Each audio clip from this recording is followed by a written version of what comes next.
featured Byron Buxton, who was taken number 2 overall. And at the time, it was kind of seen as maybe the Astros screwed that up by taking Carlos Correa ahead of him because that's how highly touted Byron Buxton was. I want this guy to do well so badly. He has been touted as the future face of the Twins. He's been touted as a potential Mike Trout clone, and those were both extremely premature and unfair expectations to put on him. He was never going to be Mike Trout, ever.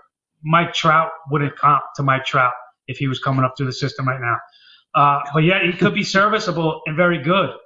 My question is he closer to Trout, since I mentioned that name, or is he closer to Dominic Brown? I do think he's better than Dom Brown, but that's kind of, the range he's been in right now. When he returned late in the season after his demotion, he gave us a pretty good sample size of 101 at-bats, and they were really good with at-bats at that. He had a 287 average, 9 homers, 22 RBI, 24 runs. However, that came at the cost of the stolen bases that, we've seen him in double digits to this point in his career. The steals were gone. You know what? I'll still take it. If he's going to contribute to 4 categories and at an above-average clip at the sacrifice of the speed, I'm good for it.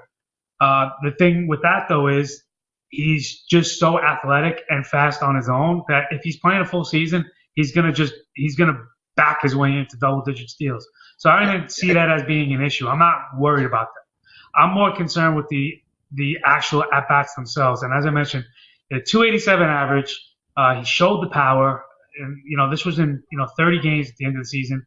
I'm willing to bet he was, or rather is, so young that he just hasn't developed quickly enough for our impatient society's taste. He's on the right road to redemption right now. He still strikes out too much, but the consistency is coming. And, he's a guy that could and should finish in the same range as David Dahl, who we just mentioned, earlier. However, he's being taken nearly 15 spots later and 5 rounds later. So I think they're, similar profiles for at least the 2017 season. And I'm happy with Buxton on my team. Yeah, and I would agree up until a point. I don't think Byron Buxton's ever going to hit, unless he changes some things in terms of, his approach at the plate. I don't think he's ever going to hit for the average that Dahl hits. He's got more power than Dahl, that's for sure, and he's got more speed than Dahl. I wouldn't read too much into the stolen base numbers in September, just as I wouldn't try to read too much into the home run numbers in September. He's a guy that's going to steal 20 bases. If he's up for a full season and he sees 400 to 500 at bats, easily I think he can steal 20. He's that fast. He's that good of a base runner. It should happen. He's got a lead outfield defense. That should also keep him in the lineup on a daily basis as long as the Twins are willing to struggle with some of his bad points.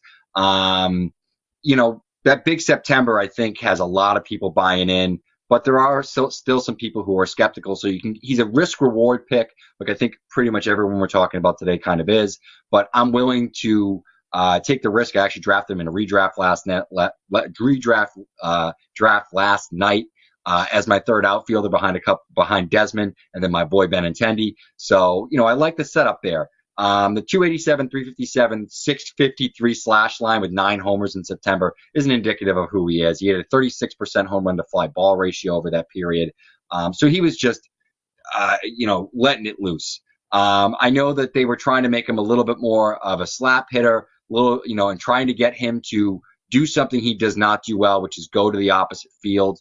Once he decided to scrap that and they just said, hey, pull the ball, use your pull power, put the ball in play and see what happens.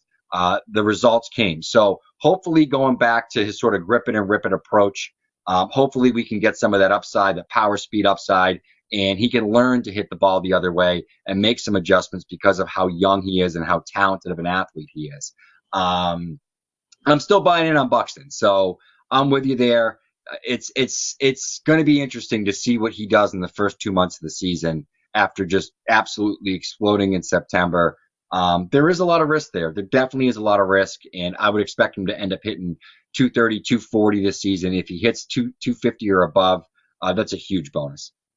Wow, that's a lot lower than I would like to see him. I would say 250 as the low end, and I'm hoping more for like 270. So we're way off on the batting average. But I outside of that though, in comparing him to Dahl, I think 15-15. If he's getting regular at bats, it's a given. It's write him down right now for 15-15, and for his draft value and the upside he still presents, being so young with such high pedigree, it's great value. But this also makes it a good opportunity in Dynasty, a buy low opportunity for him in Dynasty. So, Buxton is a guy I wouldn't give up on. I wouldn't wave the white flag on Buxton just yet.